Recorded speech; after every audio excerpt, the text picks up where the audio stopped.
আসসালামু আলাইকুম everyone, welcome to খেলার খবর। Here we go. Diego Silva to FC Porto. হ্যাঁ, 41 বছর বয়সী Brazilian legendary defender Diego Silva আবারও ইউরোপে ব্যাক করেছেন এবং তিনি 6 মাসের জন্য পর্তুগালের ক্লাব এফসি পোর্তোতে চুক্তিটা করেছেন। বিশ্বকাপের আগে 6 মাস বাকি। দিয়াগো সিলভাকে বিশ্বকাপ স্কোয়াডে সুযোগ পেতে পারেন।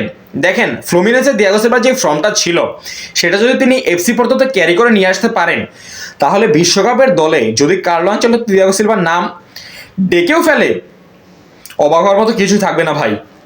দেখেন, দিয়াগো সিলভা ফ্লুমিনেন্সের সাথে চুক্তিটা শেষ হয়ে গেছিল।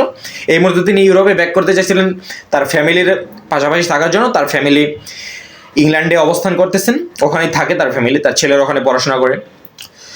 সো দিয়াগো সিলভার জন্য ইপিএল এর কিছু ক্লাবে আসতে চেয়েছিল, বাট সেটা হয়নি। এফসি পোর্তোতে তিনি গিয়েছেন। যাই হোক, এখন পারফরমেন্সটা দিয়ে হচ্ছে কথা। দেখেন, দিয়াগো সিলভার মতো একজন ডিফেন্ডার ব্রাজিল দলে এখনো প্রয়োজন আছে। দেখেন, ব্রাজিল দলের ডিফেন্ডারে সমস্যা নেই আমি বলবো, বাট ওই যে কিছু সমস্যা আছে, ইঞ্জুরি সমস্যা। সো সেই সব জায়গায় দিয়াগো সিলভা একজন ফিট, এই বয়সেও জানি যে ফিট, অনেক 30 বছরের ইয়াং প্লেয়ারও ওই রকম ফিট না। সো কেমন লাগলো আপনাদের দিয়াগো সিলভার এফসি পোর্তোতে জয়েন করা? আমার তো দারুণ লেগেছে। দিয়াগো সিলভাকে আরেকটাবার ইউরোপে দেখতে পারবো। যাই হোক, খুব এক্সাইটেড দিয়াগো সিলভাকে খেলা দেখার জন্য। আপনারা কে কে আমার মতো দিয়াগো সিলভার খেলা দেখার জন্য এক্সাইটেড, কমেন্ট বক্সে জানাতে পারেন।